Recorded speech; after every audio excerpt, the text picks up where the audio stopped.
So, and how, Okay, so it depends on the conditions. A beer can goes pop. Okay. But an ice cube, when you put the water in, it gets smaller. Okay. When it turns into ice, it gets smaller. Okay. Is there a form of the condensation, evaporation, whatever you would call it? Well, yeah. The molecules are going to move about the cabin. You know, you're free to move about the cabin and stuff like that. When you put it into a container, okay, it's going to expand because it's, see what I'm saying? And so because of the way the molecules react. And so, yeah, there's, you got different strokes for different folks. No, gravity is like the one guy, gravity's acting weird. No, gravity's not acting weird. It's doing what gravity does out there in Pluto, as opposed to what gravity does with Mercury and gravity does with Venus and so forth. And so, it's going to behave differently. It doesn't mean it's behaving wrong. It's there, so it's right. Right? Okay. So there's nothing wrong with what Pluto's doing. It's there because it's doing what Pluto's supposed to do. And so when you understand, you balance harmony and understanding. You don't try to break things down and figure it out. You just are humble and you understand. Okay? There's a difference between rightness and righteousness. Okay, that's the fastest rocket ever. Why do we need it? Righteousness rules. So I forgive you this time for you are being very ignorant. Not insignificant. I guess you just hope to be. Dope as me. I can hear you flee because the pressure's too much for you. Now, I'm not trying to be right. I'm trying to be righteous. Trying to be humble. Trying to be faithful. Trying to understand truth. Trying to obey the laws given to me from life's eternal grace is infinite. Right? So I'm not competing. I'm not trying to kick anybody in the. I'm not doing when this happened, when this Rachel went and talked to the lady who got killed in Minneapolis because of political, manipulation. To have people rioting in the streets and doing things over philanthropy. And you sit there and you realize, Neil deGrasse Tyson is an astrophysicist, right? I'm not going to give $1 million. What is $1 million? You're a physicist. Gosh, damn it, you're a physicist. Okay? Bill Nye, it's religion is child abuse. Forgive debt and trespass and love one eternal faithful peace is child abuse. They don't do it, you don't do it. Okay? I'll get up so we'll all do it. And my children were taken away by people like you. And then raised, say, Dad, why are you acting crazy? I'm acting crazy because I want to live the Lord's Prayer and apply it in physics. But Bill Nye's a fucking genius. Okay. Neil deGrasse Tyson's a goddamn genius. He won the Richard Dawkins Award. So what? He got money and a rock in his house so people can come and take my kids and raise them. You're successful when you have money and rocks in your house that people say, hey, this is a very meaningful rock. It has things inscribed on it to say that you did something important for the people with money and rocks. And the fastest rocket in the whole world. And the fastest rocket in the whole world. Oh, God damn. Okay, I said it. I didn't mean to. I didn't mean to. Okay. So you got to understand, the type of people that we're dealing with. And what type of person are you? Like we talked about yesterday up on the roof. What motivates you? Why are you doing this? Are you a selfish person? Okay. Are you a humble, faithful, righteous person? Or are you doing things to be right because you're a selfish cow? Okay. You're being a dumbass, right? Knock it off, right? So it's not hard to understand when you are being a dumbass, when you've been biologically trained to conditioning a certain way of thinking and you accept it because you're afraid of other assholes, right? If I don't say that money's real, they'll kill me. Yeah, like Jesus, Peter, Paul. Yeah, like I don't understand what you're talking about. Yeah. Okay, but the thing about it is people pray to Jesus to save them from people that will kill them over money. Okay?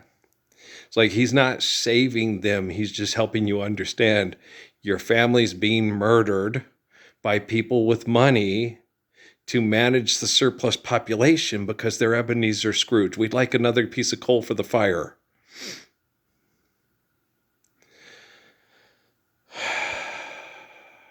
We don't need silver for the bag of silver for the turkey.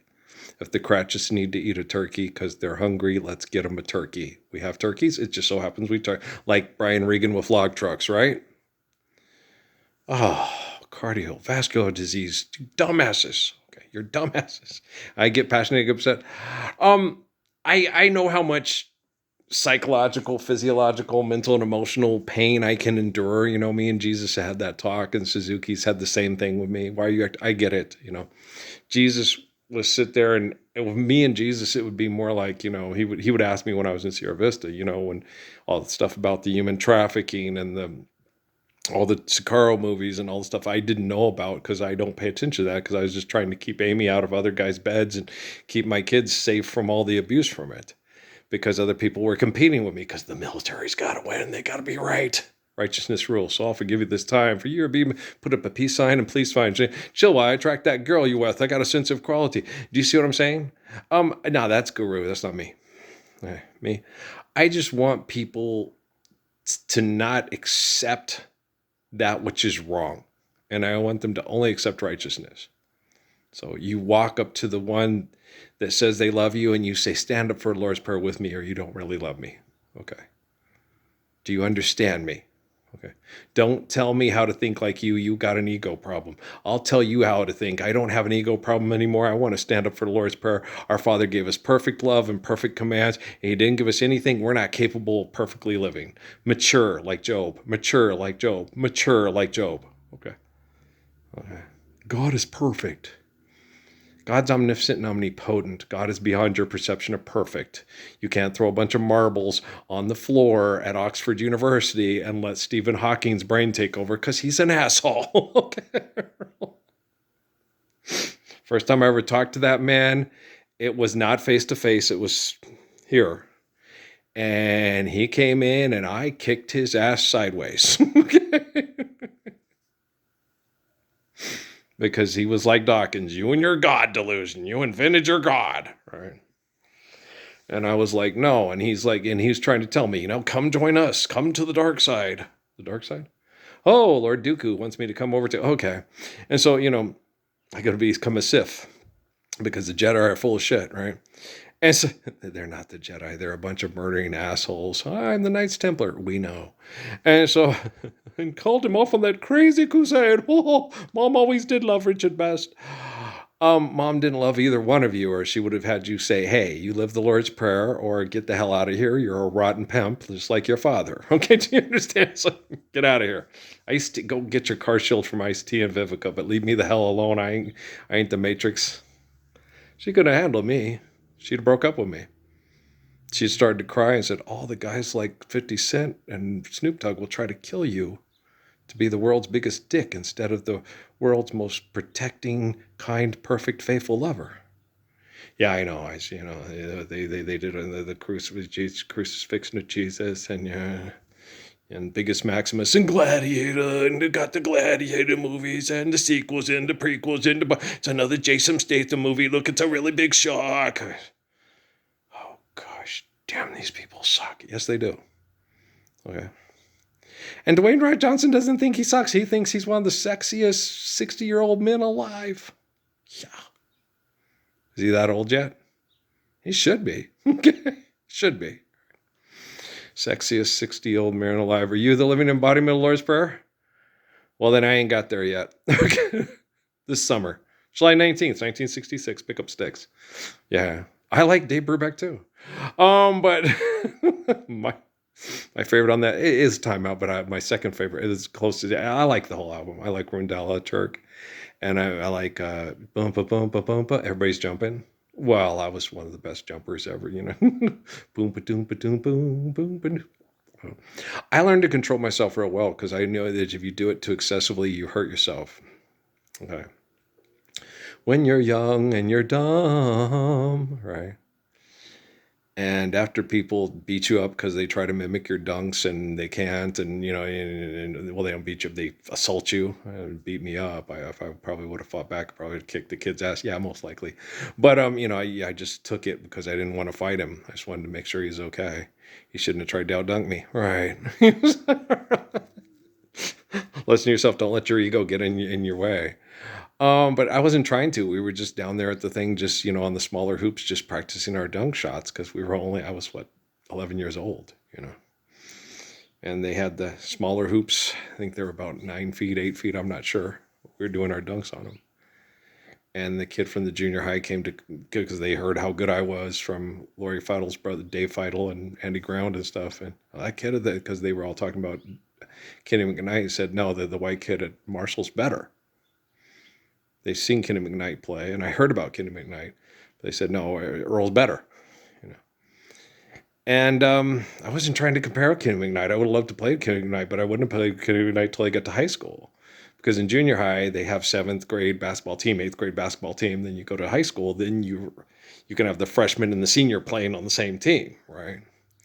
But in high school, they break them up into grade teams, like they did in elementary school. The 6th grade team, the 5th grade team, right? So, but, if we stayed in Tucson, I looked forward to playing in the backcourt with Kenny McKnight at Santa Rita if he went to Santa Rita with me, right? So that's how I was. I wasn't the type, I'm going to beat that motherfucker. It's like, we're going to be on the same team, man, and we could win the state championship, right? That's how I think. Like I told Damian Rogers and before he's going back to Cheyenne. I said, no, don't look at it that way. Just look at it the way I looked at it was like, hey, with you and me and me and me and me, we got this good team. We could take state. That'd be fun. We could all play together. And so we, it's like having like interchangeable parts, we get out there, one if it gets hurt, tired, and foul trouble, we just keep on making like me and Ian Baker, keep making snaps like a button, Starters are lead by 20, the backups come in, we win by 25, right? Like old Mr. Big Ian Baker, the big shot maker, right?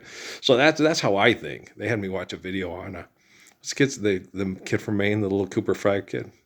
And I was just watching it going, I'm so glad they've changed the way they call the game, because most of the moves he made in the thing, they used to call me for that too. Carrying and palming. I'm like, I'm not palming the ball. Palming the ball is putting your hand, like this. That's palming the ball. When you're maneuvering the ball, because you can. And it's essential for guys with big hands like Coop and Doc, okay, to be able to maneuver the ball when they're dribbling. Because it's hard to dribble if you dribble it that old-fashioned way they made you dribble, because you have to like pat the ball, catch it and pat it. So when you can maneuver the ball with your hands, and because a lot of times when you dribble, like with me and Timmy Hardaway, the UTEP two-step and stuff, and my hitch hop dribble that what's his name? Allen Iverson used to do, where you act like you're going to go between your legs from your right to your left, and then you pull your right leg up, and at the last minute you maneuver the ball back over to your right. So they thought you're going left and you're going back right again. And then I was so quick at it that when I would put it through my right leg and catch it, if they already knew it was coming, then I put it right behind, when I caught it, I put it right behind my back and go, pow. And then they'd just be like, standing still. So you could do, if it worked to go to your right, you kept going right. If they thought they jumped it and they were going to stop you from going right, you had them because they jumped out on it, because they knew you were setting them up, you just went back to the left and they usually would fall down. You didn't like doing that because it made you feel bad, because it embarrassed them, right? And so it's like, oh shit, And then you knew it was like when Natalie with Emily, don't laugh. Well, because Natalie will not stop getting back at Emily, and Natalie deserved that, right? She was being a shit. And that's the same thing like when I hit Joe, the son of the woman that my mom had worked with, that day when I was sick. And I came across with the elbow with the ball and hit him in the jaw, and I felt bad. But that kid took more chunks. I still have scars all over my arms where that kid used to grab a hold of my arms with his fingernails and take chunks of skin out. And the refs and the other coach used to laugh because they thought I was a Mexican. And I would go show the refs. And I used to walk to the bench with Natrona. And I'd walk over to the ref and go, look, could you please, do something about that? It's like I'm playing against my sisters. And I'd show them all the claw marks where my arms were bloodied every time we played Natrona. And Joe was the main one that guarded me. And I was trying to be nice and not whoop his ass, because my mom worked with his mom, and, and then the day that they did the laugh thing, I lit his ass up. I just took the ball, looked him in the eye, cupped it, put it behind my back, and said, you're not stopping me, I'm going. That's why Charlie always said, man, we should have somebody punch him in the face before every game. No. Because Winnings, Lombardi's an idiot, Love is the only law to love's not really a law. Love is a reaction to obedience to laws. Okay? So love is not a law. Okay. Gravity's a law, but love's not. Okay. You can't call love a law because you have free will to choose to love or not to love, to be faithful to the laws provided for us to love or not to. So love isn't a law. Love is the gift of free will. Love is the gratitude of free will. Love is the immaculate heart of faith. Love is the Holy Grail in action, right? Hi, I'm the Holy Grail in action. So you sit there and so yeah, no, you have moments where, I was a kid. I was a 15, 16-year-old kid in the United States of America getting beaten in the mouth by good white ranchers because I was a Mexican immigrant. I was a drug dealer. I was a bad thug person I hung out with. I was friends with Panner Wilson, who was a drug dealer. Well, I wasn't friends. I was on friendly terms with him because I understood him. I understood what it was like to be a poor black kid and then make choices. Play on the basketball team and get a football team and get treated like shit by the coaches, or deal drugs to their kids. And Perano and Walter decided to deal drugs to their children rather than take shit from their dads at school. And I was like, okay, that's a choice. They had a choice, Me, I took shit from their dads and kicked their asses royally because it was all filmed by the CIA and the FBI. But, and I'm a legend. Not Will Smith pretending that those are CGI vaccine vampires. They don't exist. That's just him pretending. It's an REM song. He's world leader pretend. He's going to save everybody. He ain't going to save everybody with his blood. He's trying to be like me, but he's not like me. And what happened after that? After that, I offered to donate my plasma to the Children's Cairo Cancer Research Center and Facebook, and got told by the U.S. military, the people that funded the propaganda movie of I Am Legend, you can't do that. Now go back to Las Cruces Biologicals and give us more of your plasma so we can sell it to ridiculously rich people for ridiculous amounts of money who won't follow your advice. Don't use it. Unless you can use it to try to save poor people from abuse, it's not going to work for rich people. It's going to be like Ghost Rider. You put my plasma into a rich person, it's going to be worse than the kid on the cell with Vince Vaughn and Jennifer Lopez. And all the white German shepherds in the world can't save you. Or the horse. Definitely not the horse. Okay. Yeah. That lady that was the bodybuilder person and everything that died this year, was that the same lady that was walking around with all the big muscles in the cell? Is that her? It's just, inquiring minds. Random thought there. Sorry. Didn't mean to. I'm not apologizing. I'm just saying, hey, just telling you how my mind works when it's being abused by perverts. Okay. You know what I'm saying? It happens. All right.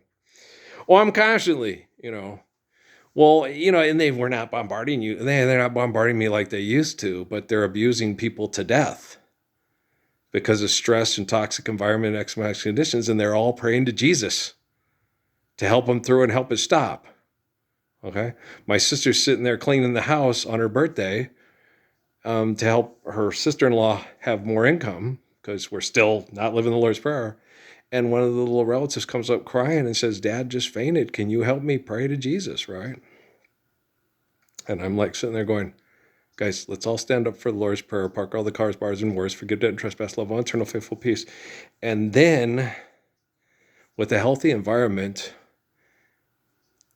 this man can live a longer, healthier life and not have so much stress from chemtrails and carbon emission poisoning from economic activity. But you guys won't do that. You'll pray to a cartoon character that doesn't exist, that David Rockefeller, John Davison Rockefeller Foundation uses. They didn't invent. Okay, don't blame the Don Davison Rockefeller Foundation for the Vatican's invention, right? You Stoics. And you guys would rather do that. Like Rockefeller said, they'll gladly play over me, they'll gladly fight over you. Shit. And I know it's brain chemical addiction to violent triculturalism, and people go to the part of the cult that they think works best for them to survive, for their offspring to survive this genocide operations, this genocide wars, these, the Nazis didn't lose. The Nazis were funded by the United States of America to liquidate assets in Europe to feed America's war machine, which is their economic engine. Gosh. Damn, these people are dumb. They wouldn't know the meaning of Wall Street, K Street, Funk Street, and Deaf Street if they tried. You got to run down to Electric Avenue. Guess they didn't listen to enough reggae in college. But it's frustrating. It's damn frustrating. Okay. If you listen to a reggae record, yeah, you do. You understand it. Okay, and you understand they're not making this shit up. It's true. Okay. If you're from Dominican Republic, maybe Puerto Rico, maybe Jamaica, yes. Haiti's gone straight voodoo, and that stuff is serious, and so you don't want to mess with that. So go to Penny Psychic and see if you can not get caught with marijuana in your luggage at the airport. Do you know the way to San Jose? Bum, bum. I remember making fun about that because Dionne Warwick used to make commercials for California Psychics, right? And she got caught, about a year later with marijuana in her luggage at the airport. And I'm like, why didn't your California Psychics tell you that was coming? Right? It's funny. And then she gets, who was telling me? I was watching one of them videos they had on there, and one of the guys talked, and I think it was Pac or somebody like that, and they said that Dionne Warwick got them all together and got sued in and started giving them a lecture and stuff. And yeah, you've been around that block, huh? I hear you got caught at the airport back in the '80s with marijuana in your luggage. I'm carrying it for my cousin. It's damn those California psychics. They suck. Did you get your money back? But money ain't real. Did you get your time back? Yeah, it's real, but you can't get it back once you go looking for money and think that's going to solve all your problems by losing all your time to money. Time is money? If you're fucked in the head and you're stupid, time in a bottle? Good song, but I realized last night those people don't have let's live the Lord's Prayer so I don't have to put time in a bottle, so I don't have to go out on the road to sing songs for money to pay extortion for me and my wife and kid. Now that we've all heard that message, I don't have to fill up concert halls. We're all living it, and I'm happy, and I'm not dead in a plane accident. Yay! Come on, let's go, little sweetheart. All right, peace.